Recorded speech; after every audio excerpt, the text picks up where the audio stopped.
Hello, good evening. എല്ലാ പ്രിയപ്പെട്ട പ്രേക്ഷകർക്കും പ്രൈം ടൈമിലേക്ക് സ്വാഗതം. നമ്മളെല്ലാം കാത്തിരുന്ന ആ സന്തോഷകരമായ കാര്യം എൽ നിന്ന് കേട്ടു. നിമിഷപ്രിയയുടെ വധശിക്ഷ മാറ്റിവെച്ചു. ഇനി നമ്മളെല്ലാവരും ഒന്നിച്ച് ഒരേ സ്വരത്തിൽ നിമിഷപ്രിയയുടെ മോചനം ഉറപ്പുവരുത്തുകയാണ് വേണ്ടത്. ഇപ്പോഴും വധശിക്ഷ അവർ റദ്ദ് ചെയ്തിട്ടില്ല, മാറ്റിവെക്കുക മാത്രമാണ് ചെയ്തത്. ഇനിയും നമുക്ക് ഒരുപാട് കാതം നടക്കേണ്ടിയിരിക്കുന്നു. പ്രൈം ടൈം ആരംഭിക്കുന്നു.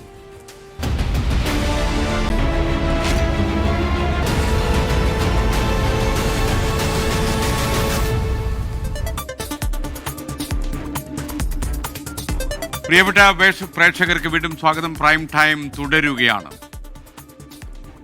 നമ്മൾ പ്രധാനപ്പെട്ട ഒരു വാർത്തയിലേക്ക് കടക്കുകയാണ്. നമ്മൾ ആ വാർത്ത കണ്ടിരുന്നു, പക്ഷേ ആ വാർത്തയുടെ തുടർ വാർത്തകളാണ് ഇപ്പോൾ വരാൻ പോകുന്നത്. എറണാകുളം പനങ്ങാട് കണ്ടെയ്നർ ലോറിയുമായി അന്തർ സംസ്ഥാന മോഷണ സംഘം ഇന്ന് പിടിയിലായി. രഹസ്യവിവരത്തിന്റെ അടിസ്ഥാനത്തിൽ നടത്തിയ പരിശോധനയിലാണ് രാജസ്ഥാൻ, ഹരിയാന സ്വദേശികളെ പിടികൂടിയത്. കസ്റ്റഡിയിലിരിക്കെ പോലീസ് സ്റ്റേഷന്റെ ശുചിമുറിയുടെ ജനൽ തകർത്ത് കടന്നുകളയാൻ അതിൽ ഒരു പ്രതി ശ്രമിച്ചു. അതേ അയാളെ വളരെ സാഹസികമായിട്ട് കീഴടക്കുകയാണ് ഉണ്ടായത്. ഇന്നലെ രാത്രിയാണ് രാജസ്ഥാൻ രജിസ്ട്രേഷനുള്ള കണ്ടെയ്നർ പോലീസ് പരിശോധിച്ചത്. ദേശീയപാത നെട്ടൂരിലായിരുന്നു പരിശോധനയിൽ മോഷണ സംഘമാണ് കണ്ടെയ്നറിലുള്ളത് എന്ന് പോലീസ് കണ്ടെത്തി. തുടർന്ന് കണ്ടെയ്നറും ഇതിലുണ്ടായിരുന്ന 3 പേരെയും കസ്റ്റഡിയിലെടുത്തു. നമ്മളിവരെ സംശയാസ്പദമായി കൊണ്ടുവന്നതാണ്. അപ്പോൾ അവർ നമ്മുടെ കസ്റ്റഡിയിൽ നിന്ന് ചാടിപ്പോയിട്ടുണ്ട്. അപ്പം അതിൻ്റെ പേരിലൊരു കേസുണ്ട്. അല്ല, അവരുടെ വാഹനത്തിൽ അങ്ങനെ ഒരു ഗ്യാസ് കട്ടറോ ഇതൊന്നും വെക്കേണ്ട കാര്യമില്ല. അപ്പം നിയമവിരുദ്ധമായിട്ടുള്ള കാര്യങ്ങൾ സൂക്ഷിച്ചാൽ അതിൻ്റെ നടപടി ഉണ്ടാവും.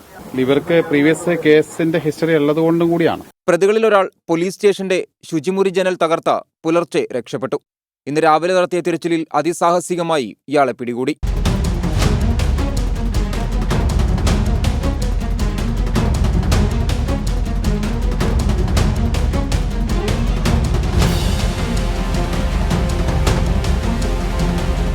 പിടിയിലായവരിൽ 2 പേർ ഹരിയാന സ്വദേശികളും ഒരാൾ രാജസ്ഥാൻ സ്വദേശിയുമാണ്.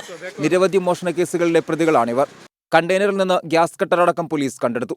കഴിഞ്ഞ ദിവസം തമിഴ്നാട്ടിൽ നിന്ന് കാർ മോഷ്ടിച്ച് കണ്ടെയ്നറിലാക്കി രക്ഷപ്പെട്ട സംഘത്തിന് വേണ്ടിയുള്ള അന്വേഷണത്തിനിടെയാണ് പ്രതികൾ കുടുങ്ങിയത്. റാഫി കരീം, 24, കൊച്ചി. കൊച്ചിയിൽ പിടിയിലായ അന്തർ സംസ്ഥാന മോഷണ സംഘത്തിന്റെ വേരുകൾ തേടുകയാണ് ഇപ്പോൾ 24. കേരളത്തിൽ പിടിയിലായ സംഘത്തിനെ കുറിച്ച് തമിഴ്നാട്ടിലും ഞങ്ങൾ അന്വേഷണം നടത്തി.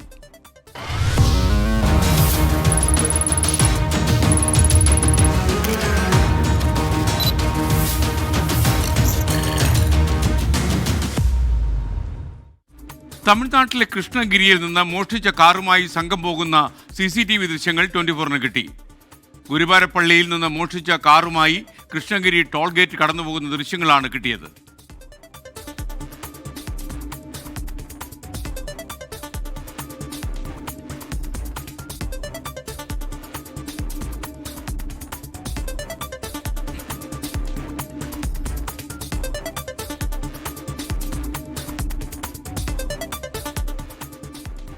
മോഷ്ടാക്കളുടെ ലക്ഷ്യം ATM കവർച്ച തന്നെയായിരുന്നു എന്ന് കൃഷ്ണഗിരി DYSP മുരളി 24-നോട് പറഞ്ഞു. ഒരു പ്രൈവറ്റ് കമ്പനിയിലെ കുക്കിംഗ് സാധനങ്ങൾ കൊണ്ടുപോകുന്ന വാഹനമായിരുന്നു മോഷ്ടിച്ച കാർ. ഇതിനു മുമ്പും സമാനമായ ATM കവർച്ചകൾ തമിഴ്നാട് കേന്ദ്രീകരിച്ചുണ്ടായിരുന്നു. അപ്പോഴൊക്കെ മറ്റൊരു ട്രക്കിന്റെ സാന്നിധ്യം ഉണ്ടായിരുന്നുവെന്നും DYSP പറഞ്ഞു. Last year the same occurrence happened in the same limit. Eco car வந்து theft ஆகுது. எகைன் வந்து ஒரு கண்டெய்னரில் வந்துட்டு அஃபென்ஸ் பண்ணுறாங்க. என்ன அஃபென்ஸ்? அந்த ATM offence, ATM burglary. The same Mewat கும்பல் இந்த கார் தான் ஃபாலோ பண்ணோம். சரி, இந்த கார் யார் திருடுறாங்கன்னு ஃபாலோ பண்ணால் தான் again we came to know that one கண்டெய்னரில் two suspects came down from the lorry, that container lorry, and stolen that vehicle, that eco vehicle.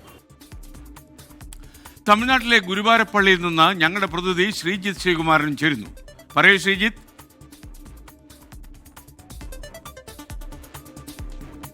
SKN, ഞെട്ടിക്കുന്ന വിവരങ്ങളാണ് തമിഴ്നാട്ടിലെ ഗുരുവാരപ്പള്ളി എന്ന ഈ സ്ഥലത്ത് നമ്മൾ എത്തി നിൽക്കുമ്പോൾ പോലീസിൽ നിന്നും അതുപോലെ തന്നെ ഇവിടുത്തെ ആളുകളിൽ നിന്നും നമുക്ക് ലഭിക്കുന്നത്. ഇത് മേവാത്ത് സംഘം എന്ന ATM കവർച്ച മാത്രം, അതിൽ ATM കവർച്ച സ്പെഷ്യലിസ്റ്റുകളാണ് എന്നാണ് ഇവിടുത്തെ പോലീസുകാർ പറയുന്നത്. ഞാനിപ്പോൾ നിൽക്കുന്നത് ദേശീയപാതയിലാണ്. ദേശീയപാതയ്ക്ക് തൊട്ടപ്പുറത്ത് തന്നെയാണ് ഈ ഗുരുവാരപ്പള്ളി പോലീസ് സ്റ്റേഷൻ ഉള്ളത്. ഈ ഗുരുവാരപ്പള്ളി പോലീസ് സ്റ്റേഷന്റെ മീറ്ററുകൾക്കപ്പുറത്ത് നിന്നാണ് ഇത്തരത്തിൽ ഇവിടെ ഈ പ്രദേശത്ത് നിന്നാണ് ഈ ഈക്കോ കാർ മോഷ്ടിച്ചുകൊണ്ട് ഈ 3 അംഗ സംഘം കടന്നു കളയുന്നത്. അല്പസമയം മുൻപ് ഡിവൈഎസ്പി സി മുരളി നമ്മോട് പറഞ്ഞത് ഈ കാർ ഇവിടെ നിന്ന് 5 നിമിഷങ്ങൾക്കകം തന്നെ മോഷണം നടത്തി കൃഷ്ണഗിരി ടോൾ ഗേറ്റ് കടന്നു എന്നാണ് പറയുന്നത്. ഇവിടെയായിരുന്നു ആ കാർ നിർത്തിയിട്ടിരുന്നത്.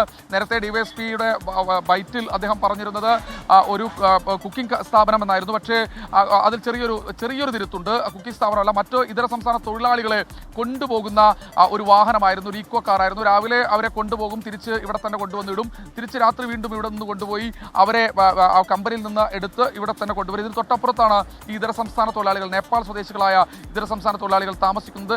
അവിടെ നിന്ന് ഈ കാർ മിനിറ്റുകൾക്കകം, അതായത് ഒരു 11:45 കൂടിയാണ്, അതിന് 11 മണിക്കും 12 മണിക്കും ഇടയിൽ 11:45 കൂടി ഈ ഒരു മോഷണം നടന്നു എന്ന നിർണായകമായ വിവരമാണ് ലഭിക്കുന്നത്. ഉടൻ തന്നെ ഈ ഡിവൈഎസ്പി സി മുരളി ഉടൻ തന്നെ അദ്ദേഹത്തിന്റെ സുഹൃത്തായ തൃശൂർ ACPക്ക് ഈ വിവരം കൈമാറുന്നു. അദ്ദേഹമാണ് പിന്നീട് മറ്റു തരത്തിലുള്ള അന്വേഷണം ആ മേഖലയിൽ നടത്തിയത്. കൂടാതെ കൃഷ്ണഗിരി SP പെട്ടെന്ന് തന്നെ കൊച്ചി DCPയെ വിവരം അറിയിക്കുന്നു എന്നാണ് ഇവിടെ നിന്ന് പോലീസ് അറിയിച്ചിട്ടുള്ളത്. ഈ വാഹനത്തിന്റെ മുഴുവൻ CCTV ഫുട്ടേജ്, ഏതാണ്ട് ഒരു 15ഓളം CCTV ഫുട്ടേജസ് പോലീസ് പരിശോധിച്ചു. അങ്ങനെ പല മേഖലകളിൽ നിന്ന് CCTV ഫുട്ടേജസ് ലഭിച്ചു. അതിലൊന്നാണ് അല്പസമയം മുൻപ് നമുക്കും ലഭിച്ചത്. എന്തായാലും ഈ വാഹനം പകുതി വഴിയിൽ ഉപേക്ഷിച്ച് ഈ സംഘം മടങ്ങി. അപ്പോൾ തന്നെ പോലീസിന് സംശയമുണ്ടായിരുന്നു. അതിൽ പ്രധാനപ്പെട്ട കാര്യം, ഈ 2024, അതായത് കഴിഞ്ഞ വർഷം ഇതേ സമാനമായ രീതിയിൽ ഇതുപോലെ ഒരു ട്രക്കിൽ വന്ന് മറ്റൊരു വാഹനം മോഷ്ടിച്ച് ആ വാഹനത്തിലാണ് തൊട്ടപ്പുറത്തെ മേഖല ഈ സ്റ്റേഷൻ ലിമിറ്റിൽ തന്നെ ഉള്ള ഒരു ATM കവർന്ന് 20 ലക്ഷം രൂപ കവർച്ച ചെയ്തത്. ഇവരുടെ പ്രധാനപ്പെട്ട പരിപാടി അത് തന്നെയാണ്. അവിടെ നിന്ന് എന്തെങ്കിലും സാധനങ്ങൾ കയറ്റി വരും, അതൊരു മറ മാത്രമാണ്. അതിനുശേഷം ഇവിടെ വന്ന് അല്ലെങ്കിൽ ഏതെങ്കിലും സ്ഥലത്ത് വന്ന് ഇത്തരത്തിൽ ഗ്യാസ് കട്ടർ അടക്കമുള്ള സാധനങ്ങൾ ഉപയോഗിച്ച് ATM കവരുക. ഉടൻ തന്നെ പെട്ടെന്ന് തന്നെ ഈ CCTVയിൽ പതിയാതിരിക്കാൻ മുഖംമൂടിയെല്ലാം ധരിച്ചാണ് വരിക. പെട്ടെന്ന് തന്നെ ബ്ലാക്ക് സ്പ്രേ, കറുത്ത സ്പ്രേ ഈ CCTVക്ക് മുകളിൽ അടിക്കുന്നു എന്നാണ് പറയുന്നത്. എന്തായാലും ഈ സംഘം ഇവിടെ നിന്ന് തൃശ്ശൂരിലും ഇതുപോലെ മോഷണം നടത്തിയതിനു ശേഷം ഒരു സംഘം കടന്നു കളഞ്ഞിരുന്നല്ലോ. ഇവരുമായിട്ട് എന്തെങ്കിലും ബന്ധമുണ്ടോ? മേവാത്ത് സംഘം എന്ന പേര് തന്നെ ഹരിയാനയിലെ ഒരു തിരുട്ടു ഗ്രാമം എന്നൊക്കെ വിളിക്കാവുന്ന മേഖലയാണ് ഈ മേവാത്ത്. നിരവധി കേസുകളിലെ പ്രതികളുണ്ട് എന്നാണ് പറയുന്നത്. അന്ന് പിടിയിലായ പ്രതികളും സമാനമായ രീതിയിൽ ഈ മേവാത്ത് ഗ്രാമത്തിൽ നിന്നായിരുന്നു വന്നിരുന്നത്. അവരെ പക്ഷേ തമിഴ്നാട് പോലീസിന് പിടികൂടാനായി 20 ലക്ഷം രൂപ പിന്നീട് കണ്ടെടുക്കാനൊക്കെ തമിഴ്നാട് പോലീസിനായി. തൃശ്ശൂരിലും സമാനമായ രീതിയിൽ ഒരു ATM കവർച്ച ഉണ്ടായിരുന്നു. അതും ഈ സംഘമാണോ എന്ന് അറിയില്ല. കൂടുതൽ കേരള പോലീസ് ഇപ്പോൾ അതാണ് നോക്കിക്കൊണ്ടിരിക്കുന്നത്. കൂടുതൽ കവർച്ചകൾ കേരളത്തിൽ നടത്താൻ പദ്ധതി ഉണ്ടായിരുന്നോ എന്നാണ് സംശയിക്കുന്നത്. കാരണം കേരളത്തിലേക്ക് ഇതിനു മുൻപും ഈ 3-അംഗ സംഘം ലോഡുമായി വന്നിട്ടുണ്ട് എന്നാണ് മനസ്സിലാക്കുന്നത്. അങ്ങനെയാണെങ്കിൽ ആദ്യം വരിക, അതിനുശേഷം കൃത്യമായ രീതിയിൽ ഈ സ്ഥലങ്ങളെല്ലാം നോക്കി വെക്കുക, പിന്നീട് വാഹനം മോഷ്ടിക്കുക, ആ വാഹനം മോഷണശേഷം ഈ ATM കവർച്ചയ്ക്ക് ശേഷം അവിടെ നിന്ന് മാറ്റിക്കളയുക എന്നതാണ്. അവർ പെട്ടെന്ന് തന്നെ ലോറിയിൽ മടങ്ങുന്നു. ആരും തന്നെ സംശയിക്കില്ല. എന്തെങ്കിലും ലോഡ് ഉണ്ടാകും, കണ്ടെയ്നറിൽ എന്തെങ്കിലും സാധനങ്ങൾ ഉണ്ടാകും. പോലീസിനെ കാണുമ്പോൾ കൃത്യമായ രീതിയിൽ ബില്ല് പോലീസിന് നൽകും. അപ്പോൾ പോലീസിന്റെ പരിശോധനകളെല്ലാം പെട്ടെന്ന് തന്നെ പൂർത്തിയാക്കി എത്രയും പെട്ടെന്ന് ബോർഡർ കടക്കും. അങ്ങനെ ഈ തിരുട്ട് ഗ്രാമത്തിലേക്ക് പോയാൽ പിന്നീട് ഇവരെക്കുറിച്ച് കാര്യമായ വിവരങ്ങളൊന്നും ഉണ്ടാകില്ല. ഏതാണ്ട് ഒരു 2 മാസം അല്ലെങ്കിൽ 3 മാസം ഇത്തരമൊരു കവർച്ച നടത്തിക്കഴിഞ്ഞാൽ പിന്നീട് 6 മാസത്തേക്ക് ഈ ഒരു സംഘത്തിലെ ഒരു വിഭാഗം ആളുകൾ പിന്നീട് വരില്ല എന്നാണ് പറയുന്നത്. എന്തായാലും കേരളത്തിലേക്ക് ഈ പോലീസ്, ഗുരുവാരപ്പള്ളി പോലീസ് ഇപ്പോൾ അവിടെ എത്തിയിട്ടുണ്ട്. CIയുടെ നേതൃത്വത്തിലുള്ള 3 പേരടങ്ങുന്ന പോലീസ് സംഘം ഇപ്പോൾ അവിടെ ഇവരെ ചോദ്യം ചെയ്യുന്നുണ്ട് പനങ്ങാട് പോലീസ് സ്റ്റേഷനിൽ എന്നാണ് ഏറ്റവും ഒടുവിൽ നമുക്ക് ലഭിക്കുന്ന വിവരം. അവരെ ഇന്ന് അവിടെ റിമാൻഡ് ചെയ്യും. തുടർന്ന് അവിടുത്തെ കാര്യങ്ങളെല്ലാം ചോദിച്ചറിഞ്ഞ ശേഷം ഇവിടേക്ക് കസ്റ്റഡിയിൽ വാങ്ങാനാണ് പോലീസിന്റെ തീരുമാനം. എന്തായാലും പോലീസ് ഞെട്ടിക്കുന്ന വിവരങ്ങളാണ് നൽകുന്നത്. ATM കവർച്ചയായിരുന്നു ഉദ്ദേശം. അത് കേരളത്തിൽ ശ്രീജിത്ത് ഗുരുവാരപ്പള്ളിയിൽ നിന്ന് ശ്രീജിത്ത് ശ്രീകുമാരനാണ് വിവരങ്ങളുമായി ചേർന്നത്. കൊച്ചിയിലെ അന്തർ സംസ്ഥാന മോഷണ സംഘം പിടിയിലായതിന് പിന്നാലെ തമിഴ്നാട് പോലീസ് കേരളത്തിലെത്തിയിട്ടുണ്ട്. 3 പേർ അടങ്ങിയ ഒരു സംഘമാണ് ഇപ്പോൾ കൊച്ചി പനങ്ങാട് പോലീസ് സ്റ്റേഷനിലെത്തിയത്. അവർ ഈ പ്രതികളെ ചോദ്യം ചെയ്യുന്നുവെന്നാണ് നമുക്ക് ലഭിക്കുന്ന വിവരം. ആൻമരിയ വിവരങ്ങളുമായി ടെലിഫോണിൽ ചേരുന്നു. ആൻമരിയ, ഏറ്റവും ലേറ്റസ്റ്റ് ആയിട്ടുള്ള വിവരങ്ങൾ എന്തൊക്കെയാണ്? ഈ 3 പ്രതികളെയും കസ്റ്റഡിയിലെത്തിയിരിക്കുന്ന പനങ്ങാട് പോലീസ് സ്റ്റേഷനിലേക്കാണ് അല്പസമയങ്ങൾക്ക് മുൻപ് തമിഴ്നാട് പോലീസ് ഇപ്പോൾ എത്തിയിരിക്കുന്നത്. നിലവിൽ ഇപ്പോൾ അവരെ അവിടെ ചോദ്യം ചെയ്യുകയാണ്. ഈ ചോദ്യം ചെയ്യൽ ഇന്ന് രാവിലെ മുതൽ തന്നെ, ഈ പ്രതികളെ പിടികൂടിയതിനു ശേഷം മുതൽ തന്നെ വലിയ തരത്തിലുള്ള ചോദ്യം ചെയ്യൽ തുടരുകയായിരുന്നു. ഈ ചോദ്യം ചെയ്യൽ നിർണായകമായിട്ടുള്ള പല സംഭവങ്ങളും അല്ലെങ്കിൽ ഇവർ നടത്തിയിരിക്കുന്ന പല കേസുകൾ ഉൾപ്പെടെയുള്ള കാര്യങ്ങൾ പുറത്തു വന്നിട്ടുണ്ടായിരുന്നു. ഇതിന്റെ എല്ലാം അടിസ്ഥാനത്തിലാണ് തമിഴ്നാട് പോലീസ് കേരളത്തിൽ എത്തുമെന്നുള്ള കാര്യം നേരത്തെ മുതൽ തന്നെ നമുക്ക് ലഭിച്ചിരുന്ന വിവരം കൂടിയാണ്. നാളെയാണ് ഈ പ്രതികളെ റിമാൻഡിൽ വാങ്ങുന്നത്. കോടതിയിൽ ഹാജരാക്കി നാളെയാണ് റിമാൻഡിൽ വാങ്ങുന്നത്. ഇതിനിടയിലാണ് തമിഴ്നാട് പോലീസ് ഇപ്പോൾ പനങ്ങാട് പോലീസ് സ്റ്റേഷനിലേക്ക് എത്തിയിരിക്കുന്നത്. കേസ് വിവരങ്ങൾ കൈമാറും. അതിനുശേഷം ഇരു കൂട്ടരും കേരള പോലീസും അതോടൊപ്പം തന്നെ തമിഴ്നാട് പോലീസും ഒരുമിച്ചിരുന്നായിരിക്കും ഈ പ്രതികളെ ചോദ്യം ചെയ്യുന്നത്. അതിനുശേഷമായിരിക്കും കൂടുതൽ വിവരങ്ങൾ. ഈ പ്രതികളിൽ നിന്ന് ഇനിയും കൂടുതൽ വിവരങ്ങൾ കണ്ടെത്തേണ്ടതായിട്ടുണ്ട്. ഈ കാർ എവിടെയാണ് ഉപേക്ഷിച്ചത് എന്നതടക്കമുള്ള വിവരങ്ങൾ ഈ പ്രതികളിൽ നിന്ന് കണ്ടെത്തേണ്ടതായിട്ടുണ്ട്. കാർ ഉപേക്ഷിച്ചു എന്നുള്ള വിവരം പോലീസിനോട് നേരത്തെ തന്നെ പ്രതികൾ സമ്മതിച്ചിട്ടുള്ളതുമാണ്. അതുകൊണ്ട് തന്നെ ഇനി കണ്ടെത്തേണ്ടത് കാർ എവിടെയാണ് ഉപേക്ഷിച്ചിരിക്കുന്നത് എന്നാണ് ഇനി കണ്ടെത്തേണ്ടതായിട്ടുള്ളത്. അതുകൊണ്ട് തന്നെ തമിഴ്നാട് പോലീസും കേരള പോലീസും ഒരുമിച്ചിരുത്തി ഇവരെ ചോദ്യം ചെയ്യും. പിന്നീട് തമിഴ്നാട് പോലീസിന് കൈമാറുന്നതുമായി ബന്ധപ്പെട്ടുള്ളതാണ് ചെറിയ തരത്തിലുള്ള ആശയക്കുഴപ്പങ്ങൾ നിലനിൽക്കുന്നത്. അതിൽ കേരള പോലീസ് പറയുന്നത് ഇങ്ങനെയാണ്: നാളെ പ്രതികളെ കോടതിയിൽ ഹാജരാക്കും, റിമാൻഡ് ആവശ്യപ്പെടും. റിമാൻഡ് ചെയ്തതിനു ശേഷം തമിഴ്നാട് പോലീസിന് അപേക്ഷ സമർപ്പിക്കാം. അതിനുശേഷമായിരിക്കും തമിഴ്നാട് പോലീസിന് കൈമാറുന്നതിനെ കുറിച്ചുള്ള വിവരങ്ങൾ നൽകുകയുള്ളൂ, അല്ലെങ്കിൽ തമിഴ്നാട് പോലീസിന് കൈമാറുന്നതുമായി ബന്ധപ്പെട്ടുള്ള ഒരു സ്ഥിരീകരണം ഉണ്ടാവുകയുള്ളൂ എന്നാണ് പോലീസ് പറയുന്നത്. എന്തായാലും ചോദ്യം ചെയ്യൽ ഇപ്പോൾ തുടരുകയാണ്. നാളെ പ്രതികളെ കോടതിയിൽ ഹാജരാക്കും. അതിനു മുമ്പ് കൃത്യമായ തെളിവുകളോടുകൂടി തന്നെ പ്രതികളെ കോടതിയിൽ ഹാജരാക്കാൻ തന്നെയാണ് പോലീസിന്റെ തീരുമാനം. SKN. ഓക്കെ, താങ്ക് യു ആൻമരിയാണ് വിവരങ്ങൾ നൽകിയത്. എന്തായാലും രാജസ്ഥാനിലെ തിരുടികൾ നമ്മുടെ പനങ്ങാട് പോലീസ് സ്റ്റേഷനിലുണ്ട്. അവർ ചോദ്യം ചെയ്ത് കൂടുതൽ അവർ നടത്തിയ വീരസാഹസിക മോഷണങ്ങളും ഒക്കെ തന്നെ വ്യക്തമാകുമെന്നാണ് നമ്മൾ മനസ്സിലാക്കുന്നത്. ഇനി നമുക്ക് CPI നടന്നൊരു സംഭവം. മുതിർന്ന നേതാവ് K. ഇസ്മായിലിൻ്റെ പാർട്ടി അംഗത്വം പുതുക്കാൻ CPI എക്സിക്യൂട്ടീവിൻ്റെ നിർദ്ദേശം വന്നിരിക്കുന്നു. അംഗത്വം പുതുക്കരുതെന്ന പാലക്കാട് ജില്ലാ ഘടകത്തിൻ്റെ ശുപാർശ സംസ്ഥാന എക്സിക്യൂട്ടീവ് തള്ളിക്കളഞ്ഞു. അംഗത്വം പുതുക്കി നൽകാൻ ജില്ലാ ഘടകത്തിന് സംസ്ഥാന എക്സിക്യൂട്ടീവിൻ്റെ നിർദ്ദേശം. ശ്രീജിത്ത് തിരുവനന്തപുരത്ത് നിന്ന് ചേരുന്നു. പറയൂ ശ്രീജിത്ത്, ടെലിഫോൺ ലൈനിലാണ് ശ്രീജിത്ത് ഉള്ളത്. ശ്രീജിത്ത്, വിവരങ്ങൾ പറയൂ. SKN എറണാകുളത്തെ മുൻ ജില്ലാ സെക്രട്ടറി P. രാജുവിന്റെ മരണത്തോടനുബന്ധിച്ച് നടത്തിയ പരസ്യ പ്രതികരണത്തിന്റെ പേരിലാണ് മുതിർന്ന നേതാവായ K. ഇസ്മായിലിനെ CPI 6 മാസത്തേക്ക് സസ്പെൻഡ് ചെയ്തത്. അദ്ദേഹത്തിന്റെ സസ്പെൻഷൻ കാലാവധി ഓഗസ്റ്റിൽ അവസാനിക്കുകയാണ്. ഈ സാഹചര്യത്തിലാണ് അംഗത്വം പുതുക്കി നൽകുന്ന കാര്യം സംസ്ഥാന എക്സിക്യൂട്ടീവ് പരിഗണിച്ചത്. എന്നാൽ അംഗത്വം പുതുക്കി നൽകരുത് എന്നായിരുന്നു പാലക്കാട് ജില്ലാ കൗൺസിൽ സ്വീകരിച്ച നിലപാട്. ആ നിലപാട് തള്ളിക്കൊണ്ടാണ് സംസ്ഥാന നേതൃത്വം മുതിർന്ന നേതാവായ K. ഇസ്മായിലിന്റെ അംഗത്വം പുതുക്കി നൽകാൻ തീരുമാനിച്ചത്. സസ്പെൻഷൻ കാലാവധി തീരുന്ന മുറയ്ക്ക് അദ്ദേഹത്തിന് അംഗത്വം പുതുക്കി നൽകാനാണ് എക്സിക്യൂട്ടീവിൽ ധാരണയായിരിക്കുന്നത്. ഈ നിർദ്ദേശം പാലക്കാട് ജില്ലാ കൗൺസിൽ നൽകും. പാലക്കാട് പാർട്ടിയുമായി ബന്ധപ്പെട്ട വലിയ തോതിൽ വിഭാഗീയത നിലനിൽക്കുന്നുണ്ട്. ഈ വിഭാഗീയതയ്ക്കിടയിലും ജില്ലാ നേതൃത്വം നിലപാട് തള്ളിക്കൊണ്ടാണ് സംസ്ഥാന എക്സിക്യൂട്ടീവ് തീരുമാനമെടുത്തിരിക്കുന്നത്. മറ്റു ചില വാർത്തകളിലേക്ക് വിശദാംശങ്ങളുമായി. സാങ്കേതിക ഡിജിറ്റൽ സർവകലാശാലകളിലെ താൽക്കാലിക വൈസ് ചാൻസലർ നിയമനത്തിലുള്ള പട്ടിക രാജ്ഭവനെ സർക്കാർ കൈമാറി. 3 അംഗ പാനലാണ് സർക്കാർ ചാൻസലർക്ക് നൽകിയത്. ഹൈക്കോടതി വിധിയുടെ അടിസ്ഥാനത്തിലാണ് സർക്കാരിന്റെ നീക്കം. തിരുവനന്തപുരത്ത് മനീഷ് മഹിവാൽ തത്സമയം ചേരുകയാണ്. മനീഷ്, ഈ ചടുലമായ നീക്കം ഒരുപക്ഷെ കേരള ഗവൺമെന്റ് സുപ്രീം കോടതിയിലേക്ക് നീങ്ങുന്നതിന്റെ ഫലമായിട്ടാണോ? അതേ SKN, ഹൈക്കോടതി സിംഗിൾ ബെഞ്ചിൻ്റെയും ഡിവിഷൻ ബെഞ്ചിൻ്റെയും വിധി മറികടന്നുകൊണ്ട് സുപ്രീം കോടതിയെ അടുത്ത ദിവസം ഗവർണർ രാജേന്ദ്ര സർവാക്കർ സമീപിക്കാൻ ഒരുങ്ങുന്ന സമയത്താണ് നിലവിൽ സർക്കാർ ഹൈക്കോടതിയുടെ നിലവിൽ നൽകിയിട്ടുള്ള നിർദ്ദേശങ്ങൾ പാലിച്ചുകൊണ്ട് തന്നെ സർക്കാരിന് നേരത്തെ നൽകിയിട്ടുള്ള പട്ടിക, അതായത് ഡിജിറ്റൽ സാങ്കേതിക സർവകലാശാലയിൽ നേരത്തെ തന്നെ സർക്കാർ 3 പേരുടെ പട്ടിക നൽകിയിരുന്നു. അതായത് 3 അംഗ പട്ടിക ഓരോ സർവകലാശാലയ്ക്കും വേണ്ടി നൽകിയിരുന്നു. അതിൽ ഡിജിറ്റൽ സർവകലാശാലയുടെ ഒരാൾ വിരമിച്ചു പോയ വ്യക്തിയാണ്. ആ വ്യക്തിക്ക് പകരം വേറൊരു വ്യക്തി മാറ്റുക മാത്രം ചെയ്തുകൊണ്ട് ആ 6 പേര്, അതായത് 5 പേരെ നിലനിർത്തിക്കൊണ്ട് ഒരാളെ മാത്രം പുതുക്കിക്കൊണ്ട് ഒരു 6 പേരുടെ പട്ടിക 2 സർവകലാശാലയ്ക്ക് വേണ്ടിയിട്ട് നിലവിൽ രാജ്ഭവന് കൈമാറിയിട്ടുണ്ട്. അത് ചാൻസലർക്ക് കൈമാറിയ ശേഷം അതിൽ നിന്നും തീരുമാനമെടുക്കാവുന്ന രീതിയിലാണ് സർക്കാർ ഇത് മുന്നോട്ട് വെക്കുന്നത്. ഏറ്റവും പ്രധാനപ്പെട്ട കാര്യം, ഇതുമായി ബന്ധപ്പെട്ട് ഹൈക്കോടതിയുടെ നിർദ്ദേശം അല്ലെ ഹൈക്കോടതി നിഷ്കർഷിക്കുന്നത് പറയുന്നത് ഗവൺമെന്റിന്റെ ശുപാർശ, സർക്കാരിന്റെ ശുപാർശയോട് മാത്രമേ ഒരു താൽക്കാലിക VCയെ നിയമിക്കാൻ പാടുകയുള്ളൂ.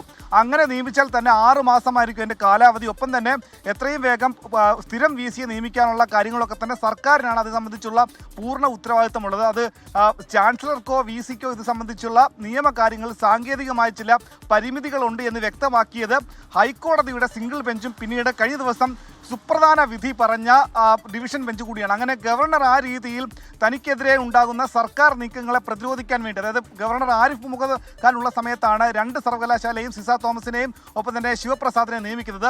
അതിനു വേണ്ടിയിട്ട് പുതിയ ഗവർണർ അതിനു വേണ്ടിയിട്ട് വീണ്ടും അപ്പീൽ പോയിരുന്നു. അങ്ങനെ 2 ഗവർണർമാർ തന്നെ സർക്കാരിനെതിരായ നീക്കത്തിൽ നിൽക്കുന്ന സമയത്താണ് ഈ കോടതിയിൽ നിന്നും ഈ രീതിയിലുള്ള ഒരു തിരിച്ചടി ലഭിക്കുന്നത്. അങ്ങനെ ആ തിരിച്ചടിയെ നിയമപരമായും സാങ്കേതികപരമായും നേരിടാൻ ഒരുങ്ങുമ്പോഴാണ് എത്ര എത്രയും വേഗം, അതായത് കാലതാമസം ഉണ്ടാകും. അതായത് അടുത്ത ദിവസം സുപ്രീം കോടതിയിൽ എത്തിയാൽ കൂടി ആ ഹർജി പരിഗണിച്ച് അത് വിധി പറയുന്നതിന് മുൻപേ തന്നെ ഇവിടെ സർക്കാരിന്റെ നിർദ്ദേശം അനുസരിച്ച് ഒരാളെ നിയമിക്കേണ്ടി വരും. അങ്ങനെ നിയമിക്കാനുള്ള ഒരു കൗശലം അത് തന്നെയാണ് സംസ്ഥാന സർക്കാർ ഇതിൽ കാണുന്നത്.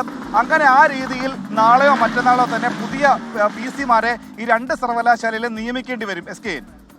ഓക്കെ, മനീഷ് മോഹിവാലാണ് വിവരങ്ങൾ നൽകിയത്. Thank you Manish. KEAM rank ലിസ്റ്റിൽ സർക്കാരിൻ്റെ നയമല്ല നടപ്പാക്കിയ രീതിയാണ് പ്രശ്നമെന്ന് സുപ്രീം കോടതി. സംസ്ഥാന സർക്കാർ അപ്പീൽ നൽകുമോ എന്ന് സുപ്രീം കോടതി ചോദിച്ചു. പ്രവേശന നടപടിയെ ബാധിക്കുന്ന തീരുമാനം എടുക്കില്ലെന്നും ഇന്ന് സുപ്രീം കോടതി വ്യക്തമാക്കി. ഹർജികൾ നാളെ വീണ്ടും പരിഗണിക്കുന്നുണ്ട്. ഈ മാസം 1 പ്രസിദ്ധീകരിച്ച കീം പരീക്ഷാ ഫലത്തിന് 1 മണിക്കൂർ മുൻപാണ് പ്രോസ്പെക്ടസിൽ മാറ്റം വരുത്തിയതെന്ന് CBSE വിദ്യാർത്ഥികൾ ഹർജിയെ എതിർത്ത് സുപ്രീംകോടതിയിൽ അറിയിച്ചു. പഴയ രീതി പ്രകാരം CBSE വിദ്യാർത്ഥികൾക്ക് ഉയർന്ന മാർക്ക് ലഭിച്ചുകൊണ്ടിരിക്കുന്നുവെന്ന് കേരള സിലബസ് വിദ്യാർത്ഥികളും. സംസ്ഥാനത്തിന് പ്രോസ്പെക്ടസിൽ മാറ്റം വരുത്താമെന്നും കേരള സിലബസ് വിദ്യാർത്ഥികൾക്ക് വേണ്ടി ഹാജരായ മുതിർന്ന അഭിഭാഷകൻ പ്രശാന്ത് ഭൂഷൺ വാദിച്ചു. പുനഃക്രമീകരിച്ച റാങ്ക് പട്ടിക പുറത്തിറങ്ങിയെന്നും പ്രവേശന നടപടികളിലേക്ക് കടന്നുവെന്നും CBSE അറിയിച്ചതോടെയാണ് വിഷയത്തിൽ ഇടപെടാൻ കോടതി വിസമ്മതിച്ചത്. പ്രവേശന നടപടിയെ ബാധിക്കുന്ന തീരുമാനം ഉണ്ടാകില്ലെന്ന് സുപ്രീം കോടതി. സർക്കാർ നയമല്ല നടപ്പാക്കിയ രീതിയാണ് പ്രശ്നമെന്നും കോടതി വ്യക്തമാക്കി. ഹർജി നാളെ പരിഗണിക്കാമെന്ന് സുപ്രീം കോടതി അറിയിച്ചു. ഉണ്ടായിരുന്ന ഇപ്പോൾ നിലവിലുള്ള ആ സ്റ്റാൻഡേർഡൈസേഷൻ ഫോർമുല സംസ്ഥാന സ്റ്റേറ്റ് ബോർഡിലെ വിദ്യാർത്ഥികൾക്ക് എതിരാണെന്നും അവർക്ക് അർഹമായ റാങ്ക് പൊസിഷനിൽ നിന്ന് അവരെ പുറത്താക്കുന്ന രീതിയിലുള്ള ഒരു വിവേചനപരമാണെന്നും ഇന്ന് കോടതിയെ ബോധ്യപ്പെടുത്താൻ കഴിഞ്ഞിട്ടുണ്ട്. പക്ഷെ കോടതി ഇന്ന് ആശങ്കപ്പെട്ടത് ഈ ഭേദഗതി വരുത്തിയത് ഏറ്റവും അവസാന നിമിഷത്തിലായിപ്പോയി. അതിൽ സർക്കാരിന് എന്താണ് പറയാനുള്ളതെന്ന് ചോദിക്കാൻ കൂടിയാണ് കേസ് നാളത്തേക്ക് വച്ചിരിക്കുന്നത്. നീതിപൂർണമായ മാർക്ക് ഏകീകരണ പ്രക്രിയ കൊണ്ടുവരണമെന്നാണ് കേരള സിലബസ് വിദ്യാർത്ഥികളുടെ പ്രധാന ആവശ്യം. 24 ഡൽഹി. ഇന്ന് നമുക്ക് ലഭിച്ച ആഹ്ലാദകരമായ വാർത്തയിലേക്ക്. യമനിലെ ജയിലിൽ കഴിയുന്ന മലയാളി നഴ്സ് നിമിഷപ്രിയയുടെ വധശിക്ഷ നീട്ടിവെച്ചു. ഇക്കാര്യം സ്ഥിരീകരിക്കുന്ന യമൻ സർക്കാരിൻ്റെ ഉത്തരവ് കാന്തപുരം AP അബൂബക്കർ മുസ്ലിയാർക്ക് അയച്ചു കിട്ടി. നാളെ നിശ്ചയിച്ചിരുന്ന വധശിക്ഷ അനിശ്ചിതമായി നീട്ടിയെന്നാണ് ഈ ഉത്തരവിൽ പറയുന്നത്. എന്നാൽ വധശിക്ഷ നീട്ടിയതുമായി പുറത്തുവന്ന രേഖയുടെ ആധികാരികതയിൽ വിദേശകാര്യ മന്ത്രാലയം സംശയം പ്രകടിപ്പിച്ചു. ഇക്കഴിഞ്ഞ ദിവസങ്ങളിൽ സമസ്ത നേതാവും ഇന്ത്യൻ ഗ്രാൻഡ് മുഫ്തിയുമായ കാന്തപുരം AP അബൂബക്കർ മുസ്ലിയാർ നടത്തിയ ഇടപെടലാണ് ഫലം കണ്ടത്. പുതുക്കിയ വധശിക്ഷാ തീയതി പിന്നീട് അറിയിക്കുമെന്ന് യമൻ സർക്കാർ. അറ്റോർണി ജനറലിന്റെ നിർദ്ദേശപ്രകാരമാണ് നടപടിയെന്ന് ഉത്തരവിലുണ്ട്. യമൻ ജയിൽ അധികൃതരുമായും പ്രോസിക്യൂട്ടറുമായും വിദേശകാര്യ മന്ത്രാലയം സ്ഥിരമായി ബന്ധപ്പെടുന്നുണ്ടെന്ന് കേന്ദ്ര സർക്കാർ അറിയിച്ചു. ഇടപെടലുകൾക്ക് നിമിഷപ്രിയ ആക്ഷൻ കൗൺസിലും നിമിഷപ്രിയയുടെ കുടുംബവും നന്ദി അറിയിച്ചു. അങ്ങനെ കുറച്ച് വിശ്വസിക്കാണ്. ഒരിക്കലും അങ്ങനെ രാജ്യത്തെ എല്ലാ മക്കളും ഇടപെട്ടിട്ടുണ്ട്. എല്ലാവർക്കും 1000 നന്ദി പറയാണ് എനിക്ക്. And at this point I want to thank some people from the bottom of my heart. Kerala, our honorable Prime Minister Mr. Modi, our Home Minister, and also the whole embassy of Saudi Arabia. നാളെയായിരുന്നു വധശിക്ഷ നടപ്പാക്കേണ്ടിയിരുന്നത്. Kanthapuram AP Abubakar മുസ്ലിയാരുടെ ഇടപെടലിൽ സൂഫി പണ്ഡിതർ തലാലിന്റെ കുടുംബാംഗങ്ങളുമായി നടത്തിയ മധ്യസ്ഥ ചർച്ചകളിലാണ് നിർണായക തീരുമാനം. ദയാധനം നൽകി വധശിക്ഷ ഒഴിവാക്കാനുള്ള ശ്രമമാണ് നടക്കുന്നത്. തൽക്കാലത്തേക്കെങ്കിലും ശിക്ഷ നീട്ടിവച്ചതിലൂടെ തലാലിന്റെ കുടുംബവുമായി കൂടുതൽ ചർച്ചകൾക്കുള്ള സമയം ലഭിക്കും. 24 മിഡിൽ ഈസ്റ്റ്. നിമിഷപ്രിയയുടെ വധശിക്ഷ നീട്ടിയതിനു പിന്നിൽ നിർണായകമായത് കാന്തപുരം AP അബൂബക്കർ മുസ്ലിയാരുടെ ഇടപെടൽ. ചാണ്ടിയുമ്മൻ MLAയും നിരന്തര പരിശ്രമം നടത്തി. വധശിക്ഷ നടപ്പാക്കാൻ മണിക്കൂറുകൾ മാത്രം ശേഷിക്കെ നിമിഷപ്രിയയ്ക്ക് പ്രതീക്ഷയുടെ വെളിച്ചമേകിയത് കാന്തപുരം AP അബൂബക്കർ മുസ്ലിയാരുടെ ഇടപെടൽ. വിഷയത്തിൽ ഇടപെടാൻ കേന്ദ്ര സർക്കാരിന് നയതന്ത്ര പരിമിതിയുണ്ടായിരുന്നു. യമനിലെ മതപണ്ഡിതൻ ഷെയ്ഖ് ഹബീബ് ഉമറിന്റെ ഉറ്റ സുഹൃത്ത് കാന്തപുരത്തിന്റെ രംഗപ്രവേശം അപ്രതീക്ഷിതമായിരുന്നു. പിന്നീടെല്ലാം വേഗത്തിലായി. കാരണം ഒരു മനുഷ്യൻ എന്ന നിലക്ക് എന്നെ കൊണ്ട് കഴിയുന്നത് ചെയ്യുക എന്ന നിലക്ക് തന്നെ പൊതുവിഷയത്തിൽ ജാതിയോ മതമോ ഒന്നും നോക്കാറില്ല. നിമിഷപ്രിയയുടെ മോചനത്തിന് ചാണ്ടിയുമ്മനും പരിശ്രമം തുടരുകയാണ്. അമ്മ മറിയാമ്മയ്ക്കൊപ്പം രാജ്ഭവനിലെത്തി ഗവർണർ രാജേന്ദ്ര വിശ്വനാഥ് ഹർലേക്കറെ കണ്ട ചാണ്ടിയുമ്മൻ സാധ്യമായ ഇടപെടലുമായുണ്ട്. നിമിഷപ്രിയ തിരിച്ചു മലയാളത്തിൽ വരും എന്നുള്ള വിശ്വാസമുണ്ട്.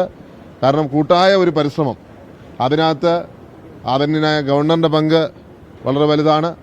അതുപോലെ ആദരണീയനായ കാന്തപുരം അബൂബക്കർ മുസ്ലിയാർ അവർകൾ. നിമിഷപ്രിയയുടെ മോചനത്തിനായി യമനിൽ തുടരുന്ന തമിഴ്നാട് സ്വദേശിയും സാമൂഹ്യ പ്രവർത്തകനുമായ സാമുൽ ജെറോമിനും ആശ്വസിക്കാം. വധശിക്ഷ നീട്ടിവെച്ചതിനെ താൽക്കാലിക ആശ്വാസമെന്ന് വിശേഷിപ്പിക്കാം. വധശിക്ഷ റദ്ദാക്കാനുള്ള ശ്രമം വൈകാതെ ഫലം കാണുമെന്നും പ്രതീക്ഷിക്കാം. 24 തിരുവനന്തപുരം. പ്രേക്ഷകർക്ക് വീണ്ടും സ്വാഗതം. പ്രൈം ടൈം തുടരുകയാണ്. നിഷ ജോസ് കെ മാണിക്കെതിരെ സൈബർ അധിക്ഷേപം, ശരീരഭാരത്തിന്റെ പേരിൽ അധിക്ഷേപിക്കുന്നുവെന്ന് കാണിച്ച് നിഷയുടെ ഫേസ്ബുക്ക് പോസ്റ്റ്. ചില അക്കൗണ്ടുകളിൽ നിന്നും നിരന്തരമായി ബോഡി ഷേമിംഗ് നടത്തുമെന്നാണ് നിഷ ജോസ് കെ മാണി പറയുന്നത്. ഇങ്ങനെ ഓരോരുത്തന്മാർ വരും, പൊടി തടിച്ച് നീ തടിച്ച് എന്നൊക്കെ പറയാം. ഇത് ബോഡി ഷേമിംഗ് എന്നാണ് ഇതിന് പറയുന്നത്. ബോഡി ഷേമിംഗ് അത്ര നല്ലതല്ല. ഈ ബോഡി ഷേമിംഗ് ഉണ്ടല്ലോ, IPC 509-ഉം 498A ഒക്കെ ഭാഗമാണ്. എൻ്റെ പ്രൊഫൈലിൽ വന്നിട്ട് എന്നെ തടിച്ചെന്നും വിളിച്ച് എന്നെ ആക്ഷേപിക്കുന്നതിന് തുല്യമല്ല.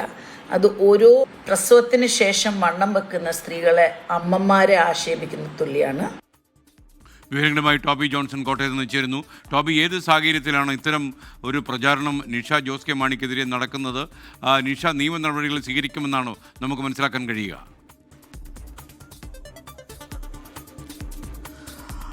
SKN വളരെ ഗൗരവമുള്ള ഒരു വിഷയം തന്നെയാണ്. കാരണം നിഷ ജോസ് കെ മാണിയുടെ ഒരു അവസ്ഥ നമുക്ക് അറിയാവുന്നതാണ്.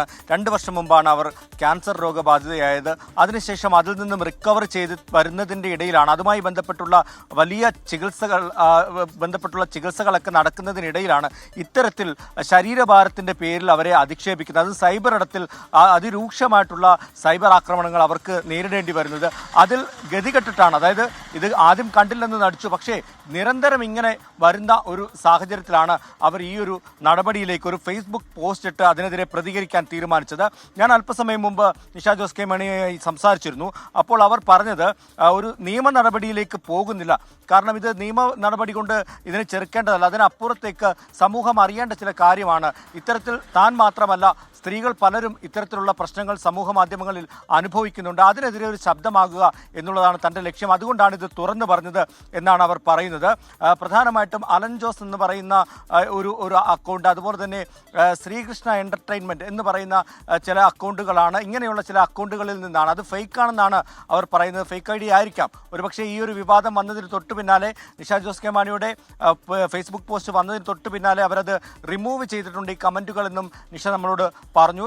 ഏതായാലും ഇതിനു മുമ്പും സമാനമായ രീതിയിലുള്ള സൈബർ അറ്റാക്ക് നേരിടേണ്ടി വന്ന ഒരു സ്ത്രീയാണ് നിഷ ജോസ് കെ മാണി. സമൂഹത്തിൽ നമുക്കറിയാവുന്നതുപോലെ തന്നെ ഈ ക്യാൻസർ ആയിട്ടുള്ള സ്ത്രീകൾക്കൊക്കെ വേണ്ടി നിരവധി സഹായങ്ങൾ ചെയ്യുന്നൊരു സ്ത്രീയാണ്. അവർക്കാണ് ഇത്തരത്തിലുള്ള ഒരു സൈബർ ആക്രമണം നേരിടേണ്ടി വന്നിരിക്കുന്നത്. SKN മിനിമം വാക്കുകൾ പറഞ്ഞാൽ ഈ കാണിക്കുന്നതൊക്കെ വളരെ വൃത്തികേടാണ്, അത്രേ പറയുന്നുള്ളൂ. തിരുവനന്തപുരം കല്ലമ്പലം MDMA കേസിൽ സിനിമാ മേഖലയിലെ അന്വേഷണത്തിന് പ്രത്യേക സംഘം. കൊച്ചി കേന്ദ്രീകരിച്ച് അന്വേഷണത്തിന് മറ്റൊരു സംഘത്തെ ചുമതലപ്പെടുത്തി. മുഖ്യപ്രതി സഞ്ജുവിൻ്റെ ഫോണിൽ നിന്ന് സിനിമാ മേഖലയിലെ ചിലരുടെ വിവരങ്ങൾ ലഭിച്ചു. 24 പ്രൈം ടൈം ബ്രേക്കിംഗുമായി മനീഷ് മഹിവാൽ തിരുവനന്തപുരം നിന്ന് ചേർന്നു. മനീഷ്, ഇത്തരം ലിങ്കുകൾ ലഭിച്ചത്, ഈ ലിങ്കിന് അപ്പുറത്ത് നിൽക്കുന്ന ആളുകൾ ഈ ലഹരി മരുന്നുകൾ ഉപയോഗിക്കാനുള്ള ശ്രമം നടത്തിയെന്നാണോ, ഉപയോഗിച്ചെന്ന് പോലീസ് സംശയിക്കുന്നവരാണോ?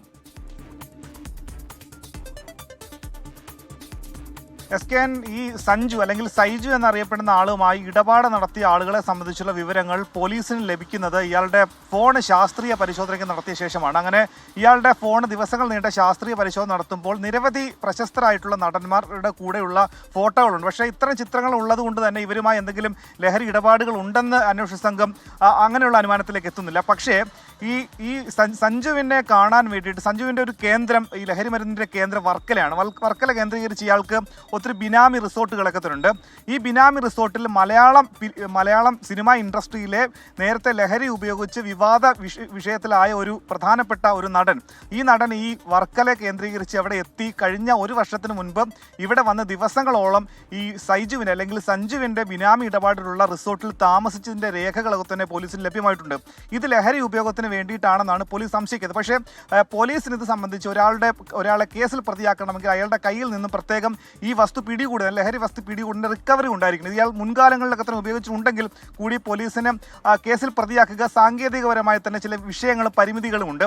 അതുകൊണ്ട് തന്നെ ഈ വിഷയവുമായി ബന്ധപ്പെട്ട് ഈ ഗൂഗിൾ പേ, നേരത്തെ ആലപ്പുഴയിലെ ലഹരി കേസുമായി ബന്ധപ്പെട്ടൊക്കെ തന്നെ പോലീസിന് അന്വേഷണ രീതിയിലായിരുന്നു. അങ്ങനെ ഗൂഗിൾ പേ കേന്ദ്രീകരിച്ചൊക്കെ തന്നെ ഈ രീതിയിൽ ഡിജിറ്റൽ ഇടപാടുകൾ നടത്തിയിട്ടുണ്ടോ എന്നൊക്കെ തന്നെ അറിയാൻ വേണ്ടിയിട്ടാണ് കൊച്ചി കേന്ദ്രീകരിച്ചുള്ള ഈ പറയുന്ന സിനിമാ മേഖലയിലെ ലഹരി മാഫിയയെ ബന്ധപ്പെട്ടുള്ള അന്വേഷണം നടത്തുന്നത്. പക്ഷേ ഇതുമായി ബന്ധപ്പെട്ട് തിരുവനന്തപുരം പോലീസിന് ചില പരിമിതികളുണ്ട്. അതുകൊണ്ട് തന്നെ ജില്ലാ ക്രൈംബ്രാഞ്ചിന് കൂടി ഈ കേസ് കൈമാറാനുള്ള ചില ആലോചനകൾ നടക്കുന്നുണ്ട്. കാരണം ഇത് വലിയ രീതിയിലുള്ള ഇടപാടുകളാണ്. ഇത് സംബന്ധിച്ചൊരു പ്രാദേശിക വിഷയം മാത്രമല്ല, തെക്കൻ കേരളത്തിൽ പിടികൂടുന്ന ഏറ്റവും വലിയ ക്വാണ്ടിറ്റിയുള്ള MDMA കേസാണിത്. SKN. ഓക്കെ, മനീഷ് മഹിവാലാണ് വിവരങ്ങൾ നൽകിയത്. ഇപ്പോൾ ഒരു അപകടത്തിൻ്റെ വാർത്ത ശ്രീജിത്ത് ശ്രീകുമാരൻ റിപ്പോർട്ട് ചെയ്യുന്നു. പാലക്കാട് തച്ചമ്പാറ ഇടയ്ക്കൽ KSRTC ബസും ഓട്ടോറിക്ഷയും കൂട്ടിയിടിച്ച് ഓട്ടോറിക്ഷ യാത്രക്കാരായ 2 പേർ മരിച്ചു. തൃക്കല്ലൂർ കമ്മാളംകുന്ന് ഹംസയുടെ മകൻ അസീസ്, തൃക്കല്ലൂർ വാഴക്കാട്ടിൽ അയ്യപ്പൻകുട്ടി എന്നിവരാണ് മരിച്ചത്. മൃതദേഹം തച്ചമ്പാറ ഇസാഫ് ആശുപത്രിയിലെ മോർച്ചറിയിലാണ് ഇപ്പോഴുള്ളത്. സങ്കടകരമായ റോഡപകടമാണ്. തിരുവനന്തപുരം കഴക്കൂട്ടത്ത് MDMAയുമായി 2 പേർ പിടിയിലായി. പേട്ട സ്വദേശികളായ യെബിൻ, അതുൻ എന്നിവരാണ് സിറ്റി ഡാൻസ് ഓഫ് സംഘത്തിന്റെ പിടിയിലായത്. സിഗരറ്റ് പാക്കറ്റിനുള്ളിൽ ഒളിപ്പിച്ച നിലയിൽ 20 ഗ്രാം MDMAയാണ് കണ്ടെത്തിയത്. മനീഷ് മഹിവാൽ വീണ്ടും ചേരുന്നു തിരുവനന്തപുരം. മനീഷ്, ശരിക്കും വ്യാപകമായി തിരുവനന്തപുരം ജില്ലയിൽ ഈ MDMA ഒഴുകുന്നുണ്ടല്ലോ. SKN ആറ്റിങ്ങൽ നിന്ന് ഒട്ടും ദൂരമില്ലാത്ത കഴക്കൂട്ടത്ത് വെച്ചാണ് നിലവിൽ 19ഉം 26ഉം വയസ്സ് മാത്രമാണ് ഇവരുടെ പ്രായം എന്നുള്ളതാണ് ഏറ്റവും പ്രധാനപ്പെട്ട കാര്യം. അതിൽ അതിന് 19 വയസ്സ് മാത്രമാണ്, വിദ്യാർത്ഥി കൂടിയാണ്. എബിൻ 26 വയസ്സാണ്. ഇവർ ബാംഗ്ലൂരിൽ നിന്നും ബസ് മാർഗം കഴക്കൂട്ടത്തെത്തി. കഴക്കൂട്ടത്ത് നിന്ന് ബസ് ഇറങ്ങി ബൈക്ക് മാർഗം, മറ്റൊരു സുഹൃത്തിൻ്റെ ബൈക്ക് മാർഗം പേട്ടയിലേക്ക് പോകാൻ ശ്രമിക്കുന്ന സമയത്താണ് ഡാൻസ് ഓഫ് ടീം, അതായത് പോലീസിൻ്റെ ഈ ലഹരി ഇടപാടുകളെ സംബന്ധിച്ചുള്ള അന്വേഷിക്കുന്ന പ്രത്യേക ടീം ഇത് സംബന്ധിച്ചുള്ള രഹസ്യ വിവരം ലഭിച്ചിരുന്നു. അതിൻ്റെ അടിസ്ഥാനത്തിൽ ഇവർ ബൈക്കിൽ ഈ ബസ് ഇറങ്ങി ബൈക്കിൽ പോകുന്ന സമയത്ത് ഇവരുടെ ദേഹപരിശോധന, ഈ വാഹനം നിർത്തിയ ശേഷം ദേഹപരിശോധന നടക്കുമ്പോഴാണ് എബിൻ്റെ പോക്കറ്റിൽ നിന്നുമാണ് 20 ഗ്രാം MDMA ഈ ഡാൻസ് ഓഫ് ടീമിന് ലഭിക്കുന്നത്. ഇവർ ഇത് ബാംഗ്ലൂരിൽ പോയി ചെറിയ വിലയ്ക്ക് വാങ്ങി, അതായത് ഉപയോഗത്തിന് വേണ്ടി മാത്രം ഇത് ബാംഗ്ലൂരിൽ പോയി വാങ്ങി വരികയാണ്. അവിടെ വെച്ച് ഉപയോഗിക്കുകയും ഒപ്പം തന്നെ അത് നാട്ടിലേക്ക് കൊണ്ടുവരികയും വിൽപ്പനയ്ക്ക് വേണ്ടിയിട്ടല്ല, ഇവർ തന്നെയാണ് ഇതിൻ്റെ ഉപയോഗിക്കുന്ന ആൾക്കാർ. ഇവർക്ക് വിൽപ്പനയില്ല, ഇവർ ഇത് മാസങ്ങളായി ഉപയോഗിക്കുന്നതാണ് നിലവിൽ ഈ പോലീസിനോട് അല്ലെങ്കിൽ ഡാൻസ് ഓഫ് ടീമിനോട് പറഞ്ഞിട്ടുള്ളത്. അങ്ങനെ കഴക്കൂട്ടം ആറ്റിങ്ങൽ മേഖലയിൽ ഈ MDMA ബന്ധപ്പെട്ട കേസുകൾ വർദ്ധിക്കുന്നു. ഒപ്പം തന്നെ ഈ സൈജു സഞ്ജുവിൻ്റെ കേസുമായി ബന്ധപ്പെട്ട തന്നെ ചില രഹസ്യ വിവരങ്ങൾ പോലീസിന് ഇതിനോടകം തന്നെ ലഭ്യമായിട്ടുണ്ട്. SKN. മനീഷ് മഹിവാലാണ് വിവരങ്ങൾ നൽകിയത്. കേരള ടെക്നിക്കൽ യൂണിവേഴ്സിറ്റിയിലേക്കും ഡിജിറ്റൽ സർവകലാശാലയിലേക്കുമുള്ള 3 അംഗ VC പാനലിലേക്കുള്ള ആളുകളുടെ വിവരങ്ങൾ രാജ്ഭവന് സർക്കാർ കൈമാറി. ഇപ്പോൾ സാങ്കേതിക സർവകലാശാലയിൽ കൊടുത്തിട്ടുള്ള 3 പേരുടെ പേരുകൾ ഇതാണ്. ഡോക്ടർ ജയപ്രകാശ്, പ്രവീൺ, ഡോക്ടർ സജീവ് എന്നിവരാണ് ഈ 3 പേർ. പ്രൈം ടൈം തുടരുകയാണ്. സാങ്കേതിക ഡിജിറ്റൽ സർവകലാശാലകളിലെ താൽക്കാലിക VC നിയമനത്തിനുള്ള പട്ടിക രാജ്ഭവന് സർക്കാർ കൈമാറി. 3 അംഗ പാനലാണ് സർക്കാർ ചാൻസലർക്ക് നൽകിയത്. സാങ്കേതിക സർവകലാശാലയിലേക്കുള്ള പട്ടികയിൽ doctor Jayaprakash, doctor Praveen, doctor Sajeev എന്നിവരാണുള്ളത്. മനീഷ് മഹിവാൽ വീണ്ടും ചേരുന്ന വിവരങ്ങളുമായി. പറയും മനീഷ്. SKN കേരളത്തിലെ സർവകലാശാലകളിലെല്ലാം തന്നെ ഹൈക്കോടതി വിധിയുടെ അല്ലെങ്കിൽ ഹൈക്കോടതി ഉത്തരവിൻ്റെ പശ്ചാത്തലത്തിലും ഇടത് സിൻഡിക്കേറ്റ് അംഗങ്ങളുടെ അംഗബലത്തിൻ്റെ ഒക്കെ തന്നെ പശ്ചാത്തലത്തിൽ നിലവിൽ അതെല്ലാം പിടിച്ചെടുക്കാനുള്ള സർക്കാരിൻ്റെ നീക്കമാണ് നമുക്കിതിൽ നിന്ന് കാണാൻ സാധിക്കുന്നത്. നിലവിൽ സാങ്കേതിക സർവകലാശാലയിൽ നേരത്തെ, അതായത് കഴിഞ്ഞ തവണ ആരിഫ് മുഹമ്മദ് ഖാൻ ഗവർണറായിരുന്ന സമയത്ത് തന്നെ ഒരു പട്ടിക നേരത്തെ രാജ്ഭവന് കൊടുത്തിരുന്നു. പക്ഷേ ആ പട്ടിക അംഗീകരിക്കാതെ ആയിരുന്നു സിസ തോമസിനെയും പിന്നീട് ശിവപ്രസാദിനെയും 2 താൽക്കാലിക VCമാരായി ആരിഫ് മുഹമ്മദ് ഖാൻ അന്ന് അവരെ VCമാരാക്കിയത്. പക്ഷേ നിലവിൽ ഈ 3 പേരുടെ പട്ടികയുടെ വിവരങ്ങളാണ് നമുക്ക് ലഭ്യമായിട്ടുള്ളത്. Doctor Jayaprakash, doctor Praveen, doctor Sajeev എന്നിവരാണ് ആ 3 പേർ. അതായത് സാങ്കേതിക സർവകലാശാലയെ സംബന്ധിച്ച് സർക്കാർ രാജ്ഭവന് കൊടുത്തിട്ടുള്ള ഈ 3 പേരുടെ പേരാണ്. അതിൽ ഒരാൾ പുതിയ ആളാണ്. അതായത് കഴിഞ്ഞ തവണ കൊടുത്ത 3 പേരുടെയിൽ ഡോക്ടർ സജീവാണ് പുതിയ ആൾ. നേരത്തെ കൊടുത്ത ആൾ ഈ മേഖലയിൽ നിന്ന് റിട്ടയറായി പോയ വ്യക്തി കൂടിയാണ്. ഇനി ഇവരെ സംബന്ധിച്ചിട്ട് പ്രൊഫൈൽ, ഇവർക്ക് മുൻകാല യോഗ്യത എന്താണ്, ഇവർ ഏത് പ്രൊഫഷനിലാണ് ജോലി ചെയ്ത് അടക്കമുള്ള കാര്യങ്ങൾ നമുക്ക് വരുന്ന മണിക്കൂറുകൾ മാത്രമേ ലഭ്യമാകുകയുള്ളൂ. പക്ഷേ രാഷ്ട്രീയമായി തന്നെ സർക്കാർ ഇതിനെ നോക്കിക്കാണുന്നു എന്നുള്ള ഏറ്റവും പ്രധാനപ്പെട്ട കാര്യം. കാരണം VC അല്ലെങ്കിൽ ചാൻസലർ, ഗവർണർ ഇത് സംബന്ധിച്ച് സുപ്രീം കോടതിയെ സമീപിക്കുന്നതിന് മുൻപ് തന്നെ ഹൈക്കോടതി നൽകിയിട്ടുള്ള നിർദ്ദേശം അനുസരിച്ച്, അതായത് പൂർണ്ണമായ ഉത്തരവാദിത്തം സംസ്ഥാന സർക്കാരിനാണ്. സർക്കാർ നൽകുന്ന പേര് തന്നെ, ആ ശുപാർശ തന്നെ അംഗീകരിച്ചുകൊണ്ടായിരിക്കണം താൽക്കാലിക VC അതും 6 മാസത്തേക്ക് നിയമിക്കേണ്ടതെന്ന ഹൈക്കോടതി ഉത്തരവിനെ ഇവിടെ ശരിക്കും കൗശലത്തോട് തന്നെ സർക്കാർ ഉപയോഗിക്കുന്നതെന്നാണ് നോക്കിക്കാണേണ്ടത്. അതുമായി ബന്ധപ്പെട്ടാണ് എത്രയും വേഗം ഡിജിറ്റൽ ഒപ്പം തന്നെ സാങ്കേതിക സർവകലാശാലയിലെ പുതിയ VCമാർ ആരായിരിക്കണമെന്നുള്ള 6 അംഗ പട്ടിക നിലവിൽ സംസ്ഥാന സർക്കാർ ഗവർണർക്ക് അത് രാജ്ഭവൻ മുഖേന കൈമാറിയിട്ടുള്ളത്. SKN. Okay, thank you Manish Mahiwal. ഇനിയൊരു വിയോഗത്തിൻ്റെ വാർത്തയാണ്. കോട്ടയം കുറിച്ചി കരിമ്പന്തറിയ ജോസിൻ്റെ ഭാര്യ കുഞ്ഞുമോൾ അന്തരിച്ചു. 56 വയസ്സ് പ്രായമുണ്ടായിരുന്നു. Flowers 24 senior video editor Jikkumon Jose, Jintumol എന്നിവർ മക്കളാണ്. സംസ്കാരം നാളെ വൈകുന്നേരം 3 മണിക്ക് കുറിച്ചി സെൻറ്റ് ഫ്രാൻസിസ് സേവിയർ ചർച്ചിൽ നടക്കും. ഞങ്ങളുടെ കുടുംബാംഗമായിരുന്നു. ആദരാഞ്ജലികൾ. ഇതോടെ പ്രൈം ടൈം അവസാനിക്കുന്നു. നിങ്ങൾക്കൊരു നല്ല രാത്രി നേരുന്നു. Good night.